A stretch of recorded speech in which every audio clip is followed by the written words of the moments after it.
ذات نبی مرکز یکجہتی اسلام، افلاک سے اونچا شہ لالاک کا ہے نام، ہے ذات نبی مرکز یکجہتی اسلام، افلاک سے اونچا شہ لالاک کا ہے نام۔ اعوذ باللہ من الشیطان الرجیم، بسم اللہ الرحمن الرحیم،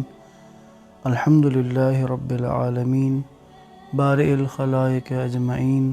ثم الصلاة والسلام علی اشرف الانبیاء والمرسلین، حبیبنا و حبیب الہ العالمین، الذی سمی فی السماء احمد وفی الارضین بابی القاسم محمد، اللہم صل علی محمد و آل محمد وعلى آلہ الطیبین الطاہرین المعصومین،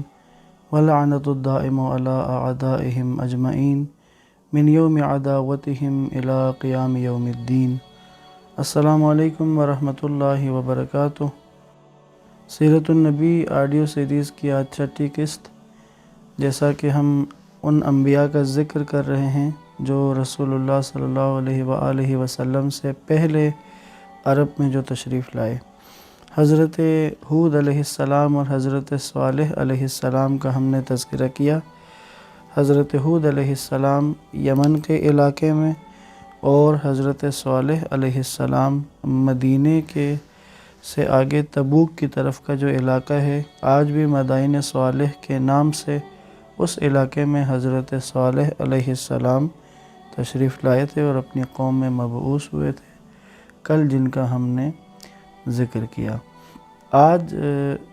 حضرت ابراہیم علیہ السلام کا تذکرہ کریں گے۔ رسول خدا صلی اللہ علیہ وآلہ وسلم کے جد ہیں اور حضرت ابراہیم علیہ السلام کی ہی نسل میں سے اللہ کے آخری نبی مبعوث ہوئے۔ حضرت اسماعیل علیہ السلام کی اولاد میں ہی رسول اللہ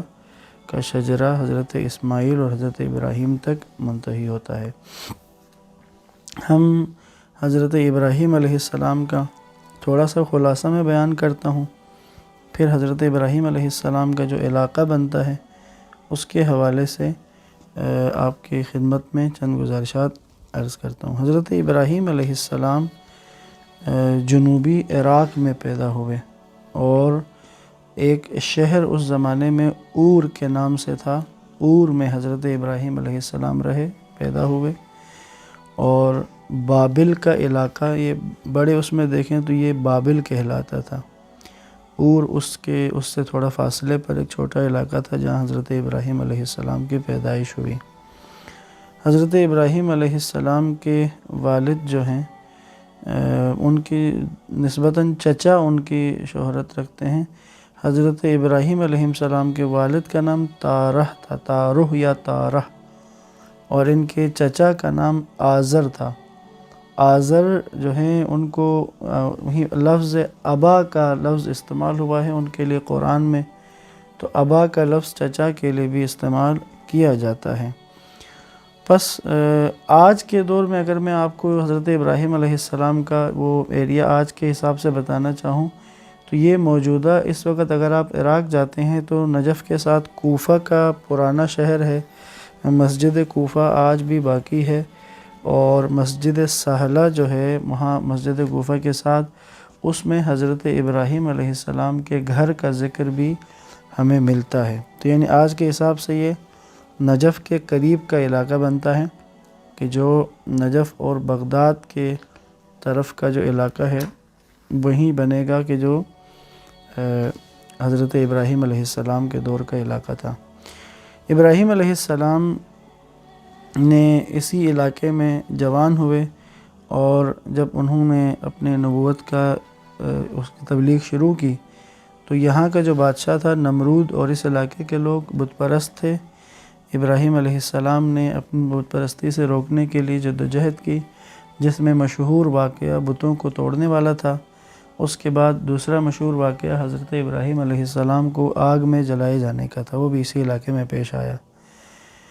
اس کے بعد حضرت ابراہیم علیہ السلام کو جب اس علاقے میں آپ کی تبلیغ اور اس کے اثر کو اور اس کے نتائج کو آپ نے دیکھ لیا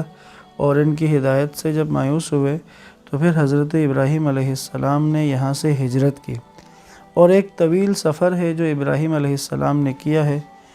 ابراہیم علیہ السلام اور سے بابل، بابل سے ایک آگے علاقہ ہے جس کو ہران کہا جاتا ہے، وہاں سے پھر ابراہیم علیہ السلام حلب گئے، آج کا الیپو جو کہلاتا ہے شام کا، وہاں سے لے کر پھر آگے بیت المقدس، موجودہ الخلیل شہر آج بھی موجود ہے، اور اس کے بعد ابراہیم علیہ السلام کا ایک سفر مصر کا بھی ہے۔ مصر کا جو سفر ہے حضرت ابراہیم علیہ السلام کا، اس سفر میں بلکہ میں اگر پیچھے سے شاید میں نہیں بتا سکا، حضرت ابراہیم علیہ السلام جس وقت بابل سے نکلے تھے تو وہاں سے ابراہیم علیہ السلام کے ساتھ ان کے بھتیجے جناب لوط علیہ السلام بھی تھے، اور حضرت ابراہیم کی زوجہ جناب سارہ بھی ساتھ تشریف لائے تھے اس ہجرت میں، اور حضرت لوط کی زوجہ بھی۔ اور اس کے بعد یہاں فلسطین میں جب آئے تھے تو کچھ عرصہ فلسطین میں رہنے کے بعد جب یہاں قحط سالی کا سامنا کرنا پڑا تو پھر یہاں سے وہ ہکسوس کے دور میں، مصر کا جو بادشاہ تھا ہکسوس، یا جن کو چرواہے بادشاہ بھی کہا جاتا ہے، اس دور میں منتقل ہوئے مصر، اور وہاں پر کچھ عرصہ رہنے کے بعد پھر حضرت لوط علیہ السلام کو لے کر حضرت ابراہیم علیہ السلام دوبارہ فلسطین آئے، اور یہاں آنے کے بعد دو الگ الگ جگہوں پر قیام کیا۔ ابراہیم علیہ السلام نے الخلیل میں قیام کیا، اور لوط علیہ السلام نے موجودہ ڈیڈ سی جو کہلاتا ہے بحیرہ مردار، اس میں اس کے کنارے پر حضرت لوط علیہ السلام نے قیام کیا۔ ابراہیم علیہ السلام اور ان کی زوجہ جناب سارہ کہ جو دونوں اس وقت ضعیفی کی عمر کو تھے لیکن ان کے ہاں بچے نہیں ہوئے تھے، اور اسی دوران میں حضرت ہاجرہ جو ہیں جو مصر سے ابراہیم علیہ السلام اور جناب سارہ کے ساتھ آئی تھیں، اور بعض روایات کے مطابق وہ بادشاہ مصر کی بیٹی تھیں، اور انہوں نے خدمت کے لیے حضرت سارہ اور ابراہیم علیہ السلام کی خدمت کے لیے خود کو وقف کیا اور ساتھ آئیں۔ حضرت سارہ کی تلقین پر ابراہیم علیہ السلام نے جناب ہاجرہ سے شادی کی، اور جناب ہاجرہ سے شادی کے بعد حضرت اسماعیل علیہ السلام کی ولادت ہوئی، اور پھر حکم خدا کے ساتھ حضرت ابراہیم علیہ السلام نے اپنا اگلا سفر جو کیا وہ فلسطین سے مکہ تک کا سفر ہے۔ اگر آپ میپ کھول کے دیکھ سکیں، اور آپ میں سے جن کو شوق بھی ہو تو وہ آپ چیک کر سکتے ہیں کہ یہ سفر جو بنتا ہے عراق سے شروع ہوا ہے، شام سے پھر آیا فلسطین، فلسطین سے مصر سے دوبارہ فلسطین، اور فلسطین سے مکہ سے پھر واپس حضرت ابراہیم علیہ السلام فلسطین گئے ہیں اپنی بیوی اور بچے کو یہاں چھوڑ کر۔ حضرت ابراہیم علیہ السلام جو ہیں جناب ہاجرہ اور حضرت اسماعیل کو اس بے آب و گیاہ وادی میں، جس کے لیے قرآن نے بھی بے آب و گیاہ کا لفظ استعمال کیا ہے، یہاں پر ٹھہرا کر واپس چلے گئے۔ پھر مشہور واقعہ وہاں پر حضرت اسماعیل علیہ السلام کے قدموں سے زمزم کا چشمہ پھوٹ پڑا، اور وہاں پر یمن کا ایک قبیلہ جس کا نام بنو جرہم ہے، یہ لوگ وہاں پر آ کر آباد ہوئے، اور حضرت ابراہیم علیہ السلام جو ہے وہ فلسطین میں رہے، لیکن بیچ میں ظاہر حضرت ابراہیم علیہ السلام چند دفعہ یہاں پر آئے ہیں، اور اس آنے میں حضرت اسماعیل کے ہمراہ خانہ کعبہ کی دیواروں کو بلند کرنے کا کام، اور اسی طرح حضرت ابراہیم علیہ السلام نے اپنے خواب کو جو سچا کر دکھایا اور اسماعیل علیہ السلام کی جو قربانی پیش کی، وہ بھی اسی علاقے میں حضرت ابراہیم علیہ السلام کی موجودگی میں پیش آیا۔ اور حضرت ابراہیم علیہ السلام کا جو زندگی کا آخری حصہ جو ہے وہ فلسطین میں ہی گزرا، اور فلسطین کے شہر الخلیل میں یا حبرون بھی کہا جاتا ہے، اس میں ابراہیم علیہ السلام کا انتقال ہوا، اور آپ وہیں پر دفن ہیں۔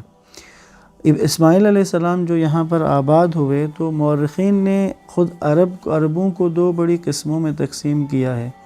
ایک عرب بائدہ کہلاتے ہیں، اور ایک عرب عاربہ یا عرب مستعربہ جس کو کہا جاتا ہے۔ عرب بائدہ سے مراد یہ وہ عرب ہیں کہ جو تباہ و برباد ہو گئے اور ان کے نشانات مٹ گئے، جیسے قوم عاد تھی، قوم سمود، اور یہ دونوں بڑی قومیں جو اس علاقے میں جن کے اوپر عذاب آئے، یہ عرب بائدہ کہلاتے ہیں۔ اور ان کے علاوہ عرب عاربہ اور عرب مستعربہ جو تاریخی مورخین کے درمیان مشہور، اس میں عرب عاربہ سے مراد جو قحطانی عرب ہیں، ان کا اصل علاقہ یمن ہے، اور ان کے مشہور قبیلے جو ہیں وہ جرہم یا عرب ہیں، جرہم اور یا عرب بھی کہا جاتا ہے، اور انہی سے پھر بہت سارے قبائل پھیلے، اور ہم اگر سمجھنے کے لیے جو اوس و خزرج کے جو قبائل ہیں جو مدینہ کے رہنے والے تھے، جو بعد میں انصار کہلائے، وہ انہی میں سے تھے۔ اسی طرح عرب مستعربہ یا عدنانی عرب جن کو کہا جاتا ہے، وہ حضرت اسماعیل علیہ السلام کی نسل سے ہیں، کہ جو حضرت اسماعیل نے شادی کی بنو جرہم میں، اور اسی سے پھر آپ کی نسل جو چلی، اور وہاں سے آگے یہ سلسلہ اور عدنانی عرب کا کہ جو بہت پھیلے ہیں، اور حجاز میں اور اس کے علاوہ بھی عرب کے دیگر علاقوں میں عدنانی عرب جو ہے وہ پھیلے۔ اور اس کے علاوہ یہاں پر سب سے زیادہ حضرت اسماعیل علیہ السلام کی اولاد میں معد کا نام آتا ہے، اور اس کے بعد فہر کا۔ فہر جو ہے اسی کو قریش کہا جاتا ہے۔ تو مزید اس کی تفصیلات حضرت اسماعیل علیہ السلام کی جب ہم تفصیل بیان کریں گے تو اس میں مزید ہم قریش اور اس کو ان قبائل اور ان کے متعلق ہم تفصیل سے وہاں پر بیان کریں گے۔ ابھی قرآن مجید کی وہ چند آیات کی جس میں حضرت ابراہیم علیہ السلام کا ذکر اللہ نے کیا ہے، اس میں سے چند آیات آپ کی خدمت میں ان کی تلاوت کرتا ہوں۔ قرآن مجید میں اللہ تبارک و تعالی نے 69 دفعہ جو ہے حضرت ابراہیم علیہ السلام کا نام آیا ہے، 69 دفعہ، اور قرآن مجید کی 25 صورتیں ہیں کہ جن میں حضرت ابراہیم کا ذکر خدا نے کیا ہے۔ اور اس میں سے چند میں آپ کی خدمت میں آیات پڑھ رہا ہوں۔ پہلا جو انتخاب ہے وہ سورہ مبارکہ انبیاء میں سے ہے، ترجمہ آپ کی خدمت میں عرض کر رہا ہوں۔ بنام خدائے رحمان رحیم، بلا شبہ ہم نے ابراہیم کو پہلے ہی سے ہدایت سے نواز رکھا تھا، اور ہم اسے خوب جانتے تھے۔ جب اس نے اپنے چچا اور اپنی قوم سے پوچھا، ان بتوں اور مجسموں میں کیا خوبی ہے جو تم ان کے سامنے جھکتے ہو؟ وہ کہنے لگے، ہم نے اپنے آباء و اجداد کو ان کی پوجا کرتے پایا ہے۔ ابراہیم علیہ السلام کہنے لگے، کوئی شک نہیں کہ تم اور تمہارے آباء و اجداد واضح طور پر گمراہی میں مبتلا ہو۔ وہ کہنے لگے کیا آپ سچ کہتے ہیں یا صرف ہنسی مذاق کر رہے ہیں؟ ابراہیم کہنے لگے، حقیقت تو یہ ہے کہ تمہارا رب وہ ہے جس نے آسمانوں اور زمینوں کو پیدا کیا، اور میں اس بات پر تمہارے سامنے گواہی دیتا ہوں، اور اللہ کی قسم میں تمہارے جانوں کے بعد تمہارے بتوں سے ضرور دو ہاتھ کر لوں گا۔ پھر ابراہیم نے بتوں کو پاش کر دیا، البتہ بڑے بت کو چھوڑ دیا تاکہ وہ اس سے آ کر پوچھیں کہ وہ آئے تو کہنے لگے، ہمارے معبودوں کے ساتھ یہ سلوک کس نے کیا ہے؟ یقیناً وہ بہت بڑا ظالم ہے۔ پھر خود ہی کہنے لگے، ہم نے ایک نوجوان کو بتوں کا تذکرہ کرتے سنا ہے، اس کا نام ابراہیم ہے، اسے لوگوں کے سامنے لاؤ تاکہ لوگ دیکھ لیں کہ ہم کیا کرتے ہیں۔ انہوں نے پوچھا، اے ابراہیم، ہمارے بتوں کے ساتھ یہ سلوک تو نے کیا ہے؟ ابراہیم کہنے لگے، اس بڑے بت نے کیا ہوگا، لہٰذا انہی سے پوچھ لو اگر یہ بتا سکتے ہیں۔ وہ سر جھکا کر سوچنے لگے اور آپس میں کہنے لگے، حقیقت تو یہی ہے کہ تم ہی ظالم ہو۔ پھر شرمندہ ہو کر کہنے لگے، تجھے اچھی طرح پتہ ہے کہ یہ بولتے نہیں۔ ابراہیم علیہ السلام کہنے لگے، تو کیا تم اللہ تعالیٰ کو چھوڑ کر ان کی پوجا کرتے ہو جو تمہیں کچھ نفع نہیں دے سکتے، نہیں تمہیں نقصان دے سکتے ہیں؟ افسوس تم پر اور تمہارے معبودوں پر، کیا تمہیں ذرہ بر عقل نہیں؟ مگر وہ ڈھٹائی سے کہنے لگے، اس کو آگ میں جلا دو اور اپنے معبودوں کی مدد کرو اگر تم کچھ کر سکتے ہو۔ ادھر ہم نے فرما دیا، اے آگ، ابراہیم کے لیے ٹھنڈک اور سلامتی بن جا۔ انہوں نے تو اپنے طور پر ابراہیم کے خلاف بڑا منصوبہ بنایا تھا، مگر ہم نے ان کو مکمل طور پر ناکام کر دیا۔ پھر ہم نے ابراہیم اور لوط کو ان سے بچا کر اس علاقے میں بھیج دیا جس میں ہم نے دنیا جہان والوں کے لیے برکات رکھی ہیں۔ وہاں ہم نے نہ صرف اس کو بیٹا اسحاق بلکہ پوتا یعقوب بھی عطا فرمایا، اور ان سب کو نیک اور صالح بنایا۔ ابراہیم علیہ السلام جلیل القدر انبیاء میں سے ہیں، اور ابراہیم علیہ السلام کا نام، ان کے کیے ہوئے عمل آج بھی اسی طرح سے باقی ہیں۔ حج کا جو پورا ایک مرحلہ ہے، کام ہے، یہ حضرت ابراہیم علیہ السلام کے کیے ہوئے عمل ہیں کہ جن کو خدا نے تا قیامت تک باقی رکھا ہے۔ آج کے دن کی مناسبت سے آپ تمام سننے والوں کو بہت بہت مبارکباد عرض کروں گا رسول خدا کی ولادت کے دن اور امام جعفر صادق علیہ السلام کی ولادت کے عنوان سے۔ انشاءاللہ اس کے بعد چند انبیاء کا اور تذکرہ کرنا ہے، وہ کل سے آگے انشاءاللہ کے لیے گفتگو میں آپ کی خدمت میں عرض کروں گا۔ والسلام علیکم ورحمۃ اللہ وبرکاتہ۔